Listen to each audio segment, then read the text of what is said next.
Welcome to this FEI Coach Education webinar.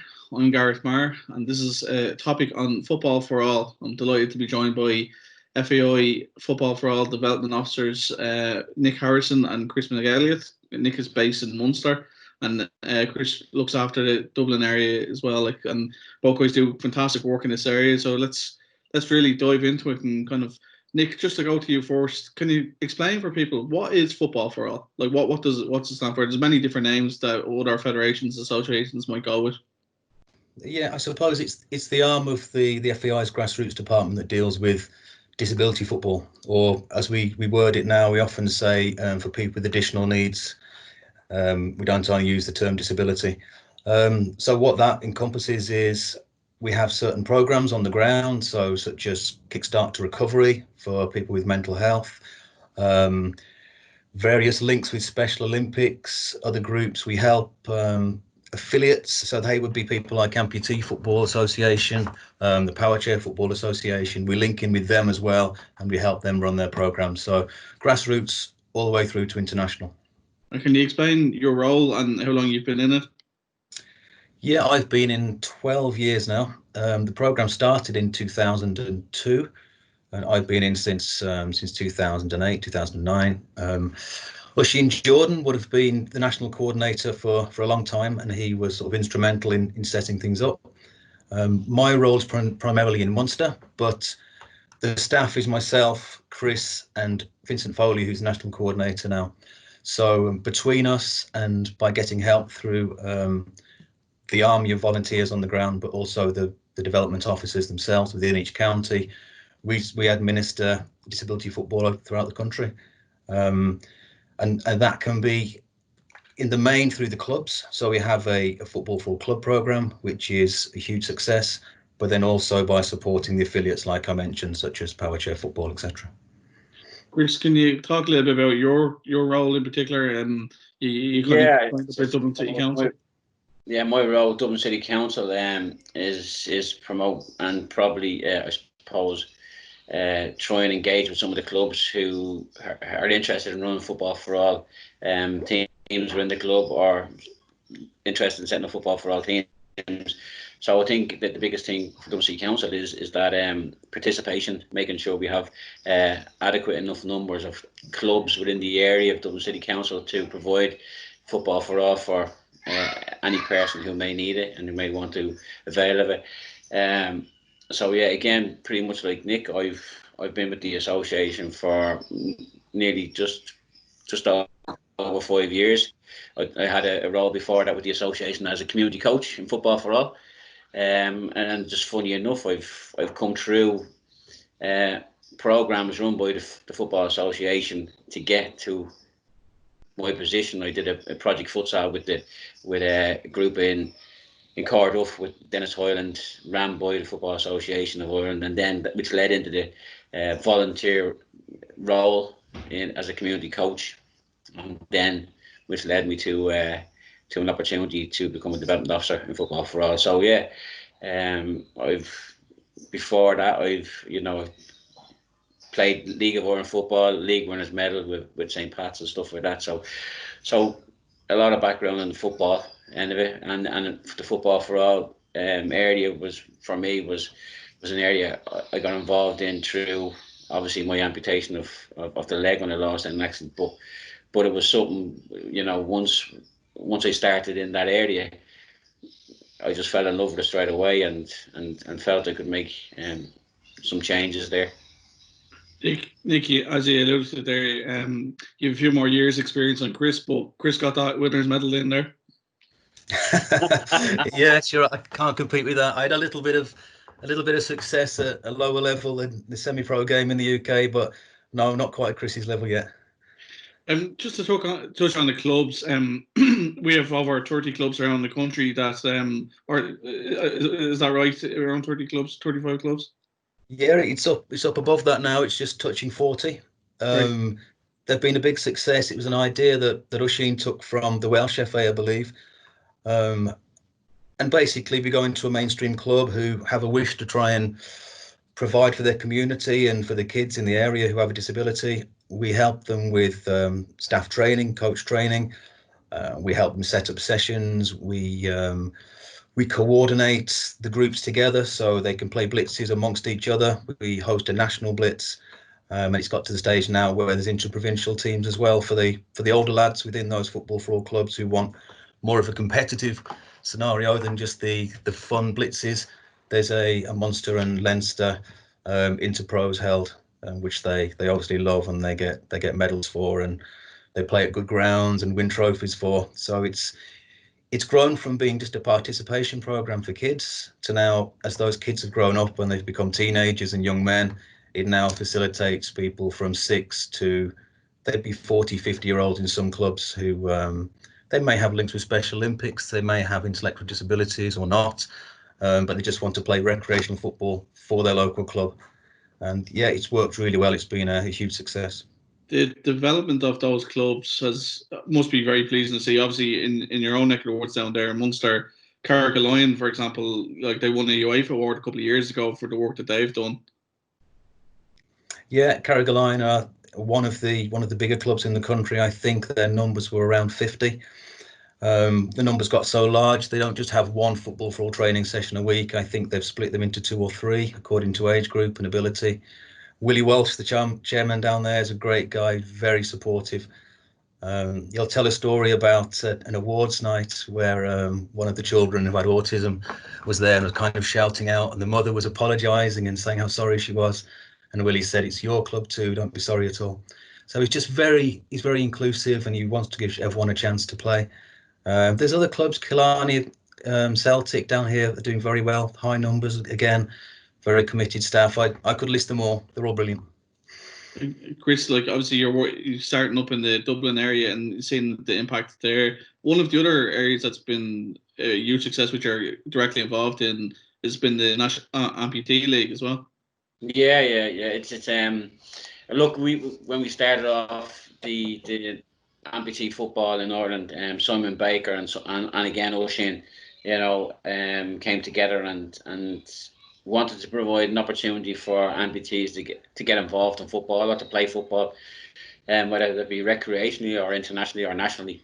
But Simon was the driving force behind them. An invite was sent out to a couple of people from the clinics to attend an open day, and to be honest, without the I suppose the drive from Simon and O'Shane, we'd never got to where we are right now. And where we are right now is in a really good place because we've set up our own national league with the League of Ireland clubs coming on board and getting behind us. We've Bows, we've Shamrock Rovers and Cork City, and this year we've had the inclusion of a team from Scotland and Partick Thistle. So and they travel over every time there's a game, they travel over to play. So it's a huge cost factor on them, but something that has worked out really well for us. Players are loving it. We were always, and Nick will probably tell you the same thing. We were always trying to think of different of ways of keeping the players fit.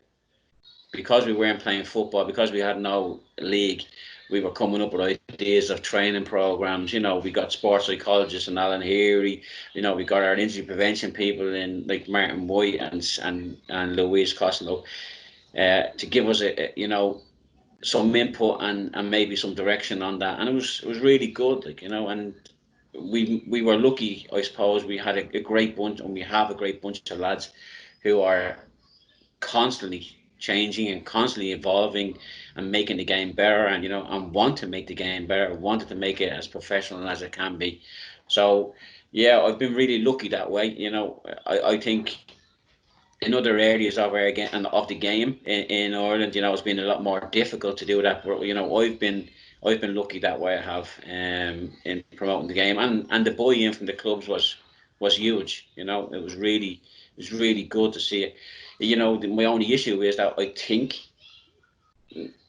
personally that a lot more clubs would be more engaging like that if we had the players, and the hardest thing for us right now is to try and find them players, and make links within the clinics so the players come forward and get involved in football. Yeah, and if more players come forward, maybe you can get transferred to St. Pat's. Well, I'd like to go to St. Pat's, all right, we win a medal there, all that. I'm sure to be welcomed with open arms, but I'm not too sure whether I would now wearing the Rovers jersey. But yeah, it'd be really good. I think Pats would be one of the clubs because they also have the inclusive officer there. And I think that would be an area that we could look at. It's just trying to find the players that we could put there. So, Nick, can we touch on obviously what we're here to talk about is the coach education side of things? How if someone wants to get involved with coaching football for all, what is the starting point really? Okay, yeah. So we have a 3-hour workshop. It's called Awareness and Coaching in Disability Football. That's been developed over the years, recently updated by myself and Chris. And we will deliver that in clubs. That's delivered free of charge. We also deliver in colleges. So that's awareness raising in the first part, but also there's a lot of practical tips in there. So groups will be tasked with ideas such as, if you're with a group of children with intellectual disabilities, what sort of considerations would you have to run a coaching session? They brainstorm, we discuss as a group, we come back with some best practice through the organisations we work with, and then we go out on the pitch and we do a practical session where they get to experience using crutches, wearing blindfolds, but more importantly than that, they then get to coach those people. So they'll be tasked to run a small coaching session, 5 or 10 minutes, with a couple of other people. So they're not on their own, but there could be a participant in the group with crutches, someone with a blindfold, somebody wearing ear defenders. So they really have to think about how they're going to communicate to that person, how they're going to set up the tasks differently in terms of the distances, the type of equipment, the colour of the cones that they're using. And again, it's discussion. It's not a pass-fail. It's attendance-based. We try and give good positive feedback, and then they go away with a certificate, and hopefully they're able to accommodate anyone who comes into the club. Then there aren't any disabilities really that we can't accommodate. We like to say that our football for all clubs are pan disability, which that means anyone can be accommodated. It's not always easy by any means. How do you include someone who's in a wheelchair, for example? But there's certain activities they can do. There's certain equipment they can use. Mum or dad can come on and push the chair if it's an AstroTurf surface, it's hard to move. There's always a way around it, and we encourage coaches just to be adaptable and flexible. So whoever comes to their club, they can take part. Yeah. What would you say, Nick, to someone who might be enthusiastic about getting involved with the coaching, but might be a little bit apprehensive if that they may not know the language to use around people like that, or they haven't necessarily been around a lot of kids or players with disabilities? Yeah, that's always a concern. There's a section on the course about that, about language and etiquette and those sorts of things. But what I always say to the participants is, you will make mistakes. You might say the wrong thing now and again. I'm sure I've done it. Chris has done it 100 times, but you apologize. Most people say, it's fine, don't worry. If you want to get involved, go to your local club, encourage them to get involved in Football for All. We can deliver the course, and those things, they're not a worry. Once you get a bag of footballs, a few cones, and you get out on the pitch, those things really aren't concerns. But we'll help you along the way. We'll give you a few tips, but they shouldn't be a concern, and there should no way be a barrier to stopping you getting involved in coaching people with disabilities.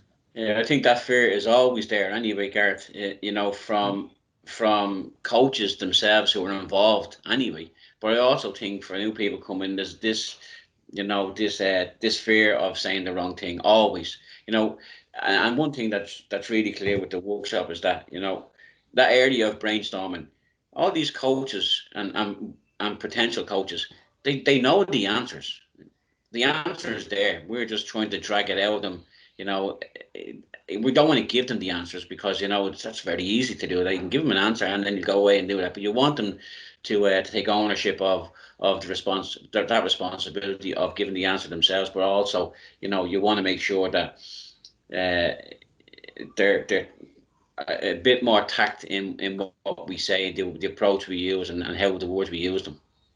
You have a unique perspective on this, Chris, because obviously you're still playing as an amputee footballer. You've obviously played, League of Ireland level as well, previously. Yeah. But because you're a player and you're a coach as well as being a development officer, you have a unique perspective.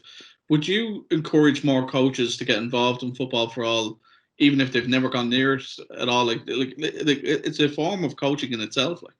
Without a doubt, 100%. I would be encouraging, if nothing else, I would be encouraging every coach that has any coaching experience at all to get involved in football for all, because from a coaching experience, it's an eye opener, right from that, and the pleasure you bring the individuals that you work with is extraordinary. You don't get that now, in my personal opinion. Again, you don't get that from mainstream players. But for me, it's evident that when you take on the coaching role in the football for all club or with the team, that the rewards by far outweigh any sort of frustration or any sort of kind of development we look at from the mainstream footballers, because the potential to see these guys go from an area of where there's no involvement in football to the involvement that they do have is huge. So yeah, definitely. And there's always going to be the fear, but we just have to get past that, Yeah, I actually saw a good example of this on a trip to aforementioned Carrigaline, former Cork City striker John O'Flynn, and he was down there helping out with the amputee team down there with Cork. And it was great to see John embrace that, like obviously again coming from a League of Ireland background, but kind of thrown himself into the deep end almost. Most definitely, and I think John then will also tell you that he went away to the Champions League with the lads in Cork City, amputee lads, and I think even that as well was I think mind blowing for himself. One thing I think, and Nick will probably reiterate what I'm saying here. Like all our players, football for all, international players, affiliate players, all of them, they all class themselves as athletes, and they all look at themselves as players in the game of football. They never look at themselves as a disability before themselves. They look at the opportunity to play football. They look at, and some of our elite players will definitely slap us in the hand if we turn around and mention the disability before them. Because they look at themselves as these as athletes and high profile, high performance players. It's a great point there, Nick, isn't it? Because obviously Chris just alluded to there, Cork City playing the Champions League, playing in international tournaments. The cerebral palsy team have done absolutely brilliant work previously under Barry Ferguson, now under Paul Breen, and they're just a couple of examples of like reaching international standards. Yeah, I've been lucky enough to manage a couple of the teams and assist with a couple as well, and I've travelled to Mexico with Christy there to the World Cup. The opportunities to travel, but not just that. The standard of football is probably much higher than people would expect. So Chris and I have been through our coach ed qualifications, our A licenses, and every ounce of that is needed when you're coaching these teams. It's not a case of we turn up and throw the kit on, the anthem's played, and we give it a lash, lads. It's really organised. There's a lot of work goes in the background. So you're mentioning there about coaches who might want to get involved. I think it's a great opportunity for people who are maybe coaching at a good level, but maybe aren't going to break into the mainstream international coaching staff. Maybe there's an opportunity for them to bridge that gap in some way. The other thing I would say as well is that from coaching some of these formats of the game, such as blind football, for example, it does strengthen you as a coach, because if I'm communicating with blind players, I can't rely on a demo. I've got to be very specific in my instructions. And if I am trying to explain to them how we're going to build from the back to play out, it's very specific in the way I need to communicate with them. So I think that improves me as a coach as well. So there's a lot of opportunities there. And like Chris said, I would 100% encourage anyone to get involved. If they want to coach at a high level, international football, there's great opportunities. Obviously, you mentioned there about the course that you already have, and as part of the new coach education pathway, there's going to be another online element as well, isn't there, Nick? Yeah, so it's all funneling in and it's all coming together now. So the existing disability workshop that we have, that's going to be part of the coach education pathway. So coaches now, as they work towards getting it's their D license, the UEFA D license, they have to do 5 workshops, and ours is one of the 3 optional. 2 are mandatory, but there's another suite of optional workshops, and ours is one of those 3 that they can do. So that ties us into the coach ed program as such. But also then we'd sometimes have coaches who will come to us just anxious to learn about amputee football or blind football. So we're going to work with our affiliates. So I'm working with Alex Whelan, who's with the blind football group at the moment, and we're putting together a workshop just for blind football. And the way we're going to work those is they're going to be online.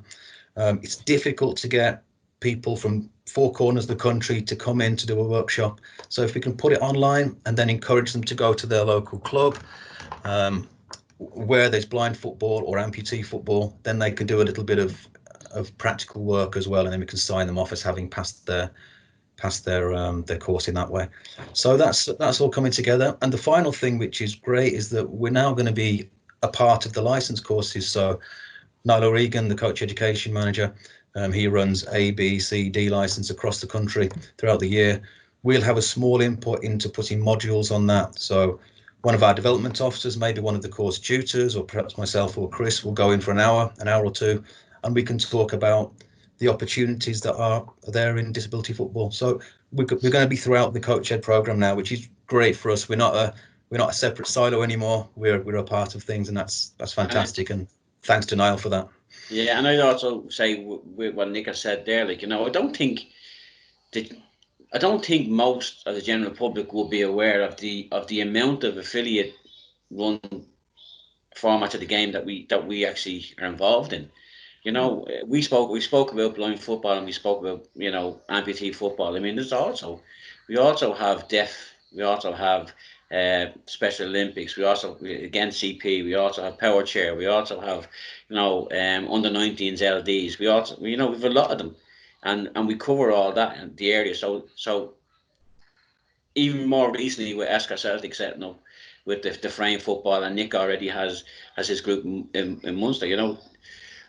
The Football for All program sometimes looks like it's nearly a mini association on itself, and but it really is, it's growing and growing and growing, getting really bigger. And I mean, it is really a fundamental side of our grassroots side football area, like, because of what we provide and because of the opportunities that are there. So and I think it's only going to get bigger as we go, like. Gareth, could I just sorry on the back of that, I just wanted to mention a few people, because we said we were doing this today. I had a little think about what we'd say, and there's certain people. Christy's mentioned Simon Baker, but Alex Whelan, who's with Vision Sports Ireland, has managed the blind team for years, volunteered hundreds of hours.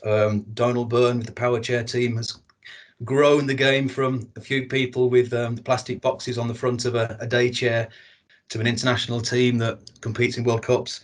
Sean Kavanagh with the homeless group has been there years and taken them to numerous tournaments.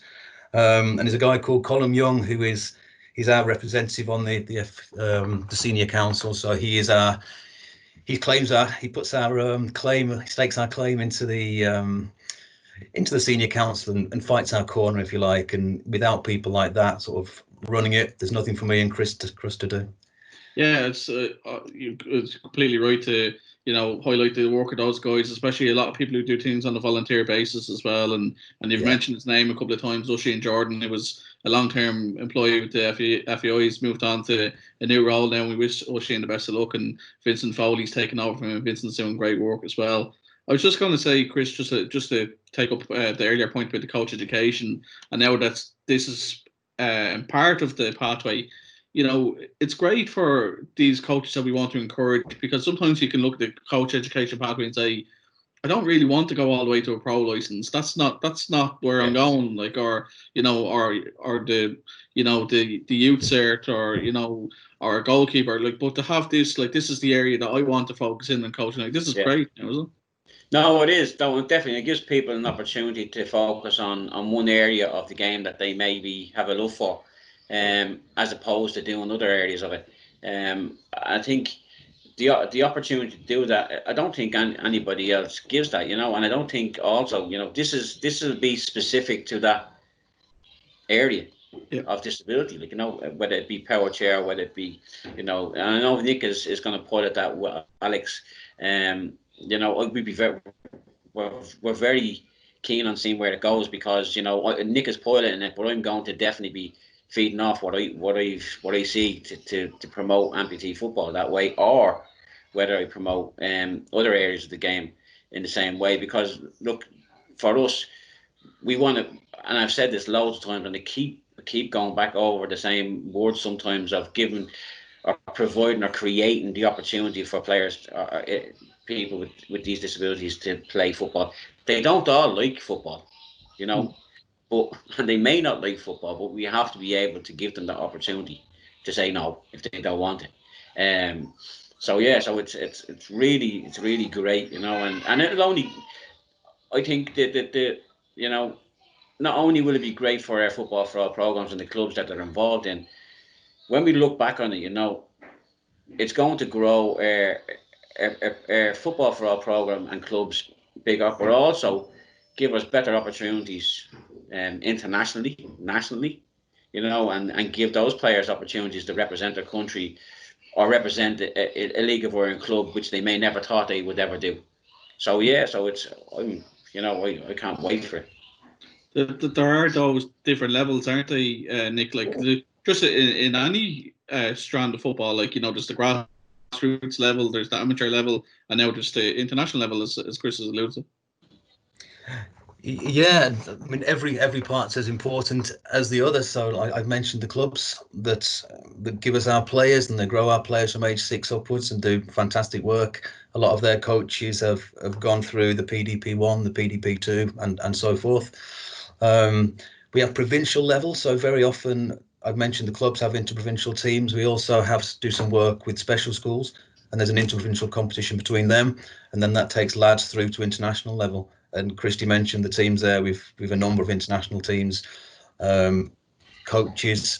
There's coaches who will specialise. So we've got guys in the power chair, for example, who may not have gone down the traditional coach education route, because it wouldn't really be specific to the format of the game. Power chair is an indoor game, played on a basketball, very much about set pieces and the detail around chair positions, etc.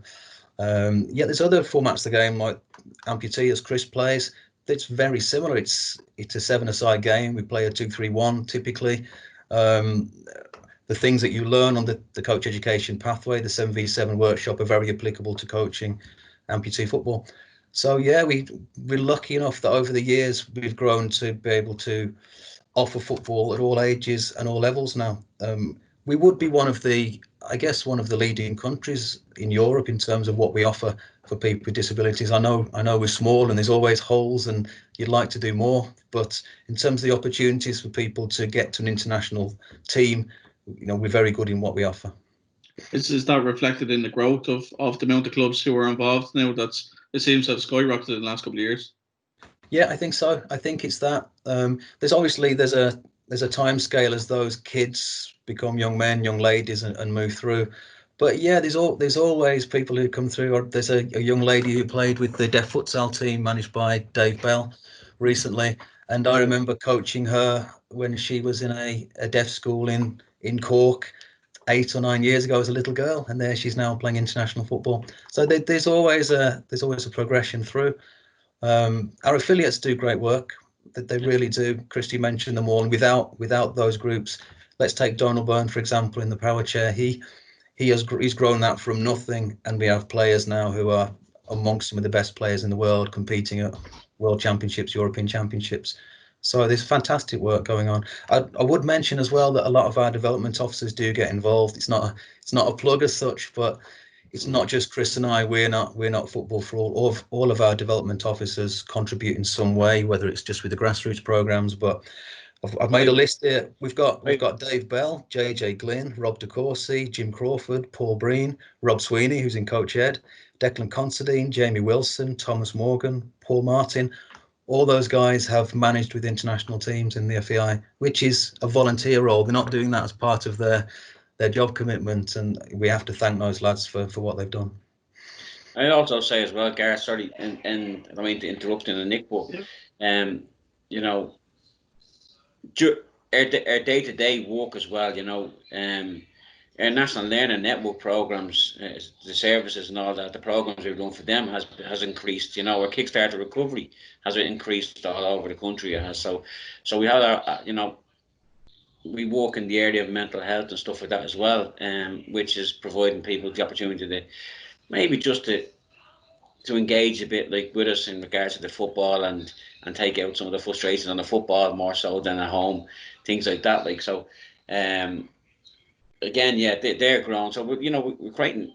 I know we talk about elite players and stuff like that, and their affiliates with international players, but also just down to your recreational player who wants to play in regards to your national learning networks and services like that. You know, although it's not competition based, it's very competitive when they get together on the football pitch. But there are some areas of it where guys are just there for the recreational side of it. But it's great though, great to see them. Yeah, one of the points I did want to, not to contradict you or anything, but Nick referring to Natalie O'Brien, the deaf futsal player who's a fantastic player, and she plays women's national league as well as playing. Went over and played with Doncaster in the Champions League as well. But we do have players of that caliber, don't we? Like we've got Dylan Sheridan in the CP football as well, like done unbelievable in the World Championships, and we. We've got a lot of players, Nick, that are international quality. Oh yeah, I mean our teams they're ranked pretty highly. Amputee guys are ranked at 13 in the world, which is a hugely competitive sport with players in there. There's the young fella on screen now who's not a bad player, but there's guys who would match anyone in the world. Let's look at the power chair team I mentioned earlier. There's 2 or 3 amongst them. There's Aoife McNichol, who's a fantastic player. Thomas Donoghue. There's guys who are really at the top of the level, and you could put into any of these international teams, and they wouldn't look out of place. And that's testament to these groups we call our affiliates and the work they do with them. And that is a chance. We're going back to the coach education side, Chris, isn't it? In terms of you get to coach international quality players regardless of what discipline they're playing. And look at that's it, Gareth, as well. These players look at themselves as elite footballers. They don't want, they want to be given, coaching by people who are really good qualified coaches and have an interest in that area as well.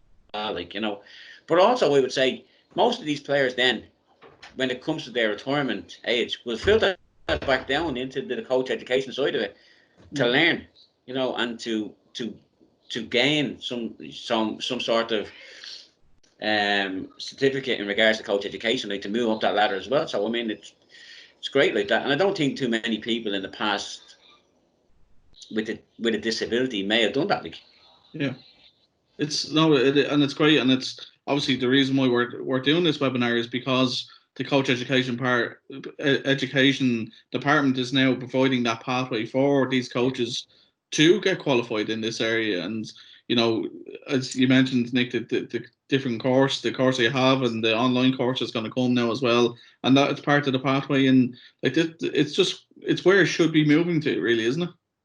Yeah, and something else that sort of indicates the way things are moving, and especially with the recent restructure in the FAI, etc., is that it's looking like some of our international teams will come in under the high performance banner, which will be huge, but not only in terms of funding, but it'll mean that coaches will be able to get mentored by very high quality coaching staff. The logistics involved in international trips.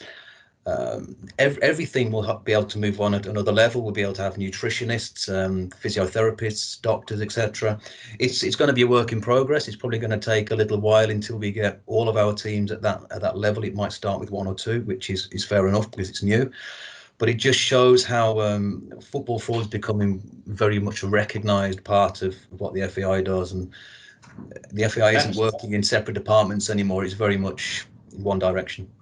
Yeah, and I see also just to throw in what Nick is saying there, Vincent Foley obviously is looking at trying to create a hub-like system for all these coaches, so we can feed off information from each other, and you're learning. Like, I think that's an opportunity for even Vincent then to offer in some of our tutors to come in and give their opinions, and and see what feedback they get from the coaches that are involved as well, which is going to be invaluable to the coaches that are involved there. Chris, Nick, thank you very much for your insights on that. Great to see the work that's obviously been done, that has been done, and the future that looks bright going forward, particularly on the coach education side. And thank you for watching this webinar as well. We'd love to kind of get you involved as well. The guys are going to set an assignment, which we'll put the details up on social media over the next while, so you can earn some CPD hours, whether you're UEFA licensed coach or a grassroots coach. So get involved with that. You'll see all the details on the Coach Education Tour page. And give us some feedback as well. Leave some comments on social media and follow us on FEI TV on YouTube. Thanks very much.